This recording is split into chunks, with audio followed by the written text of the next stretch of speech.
Watching out for you, this is Storm Team 8. Lord Velasquez and myself were talking just a little bit ago. When's the last time Grand Rapids really had a significant icing? It was way back in 2003, so these events are fairly rare, but we have the potential of one from about Grand Rapids and points to the north of that happening tonight. Boy, I tell you what, tomorrow morning, actually later tonight as the precipitation moves in, and tomorrow morning, we are really going to be focused on our observation stations throughout the area. Tune in for that because temperatures are going to be critical. Right now, 34 degrees, not so critical because we have some fading sunshine out there and dry conditions I'm expecting throughout the daylight hours. You don't have any problems during the daylight hours if you're traveling about the area. It's later on tonight. You see 36 in Jenison, 34 in Grand Haven, and 36 up there in Kalamazoo.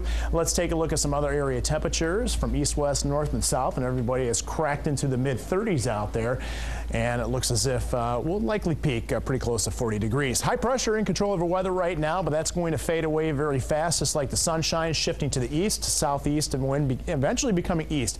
These type of winds are pretty dry, but you can see the moisture gathering off to the west, and as that moves in, it's going to initially evaporate just a little bit out there. I'm going to stop the radar loop. You can see it's already snowing to our northwest, where they are really going to get quite a lot of snow across UP and also in northern Wisconsin and also in Minnesota. The precip type for us, a little different. So let's stop this loop for you right now, and we'll do some tracking out there.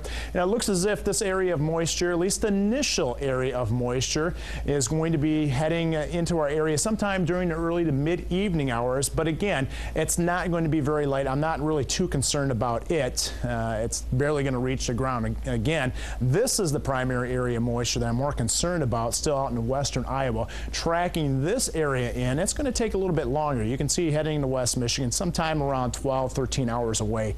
And that's really when I anticipate some of the heavier moisture to move in. I don't like to be, so generic with moisture, but this one, I mean, you can see sleet, rain, snow, and freezing rain. So it begins tonight, the winter storm watch, Ottawa, Kent, also in the Barrie, Calhoun counties, and you kind of see how it's arced here, and that's where the coldest temperatures are going to be, points to the north and east. So obviously, areas underneath that watch are really going to have to watch this, especially the roadways. 24-hour forecast for you, 37 degrees at 6 o'clock, no precipitation out there, but you can see it starting to gather a little bit as we head towards midnight. Just rain initially, but as it runs into those colder temperatures, as it moves to the north and east, you can see the pink shading starting to break out, and that is ice. You saw that kind of arc that I showed you earlier. Well, again, Hastings area, Battle Creek, Grand Rapids points to the north and east. That's where we're expecting most of the icing.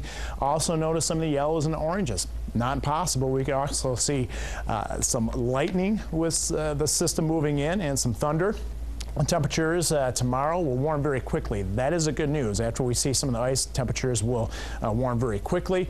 And here are the impacted roads that I think out there. Anywhere from I-96 to Muskegon to Grand Rapids to Lansing and areas to the north. Also M37 from Grand Rapids to Battle Creek.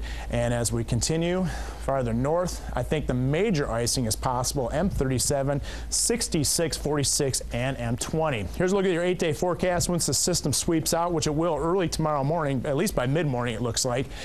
We have a little bit of a break on Thursday, and then Friday potentially another system that can provide us with a mix. So yeah, it's getting a little more active. So I was going to say, after some humdrum, you guys are getting some action. Yeah, we had to wait a little while, but there you go. Bring it on. All right, thanks.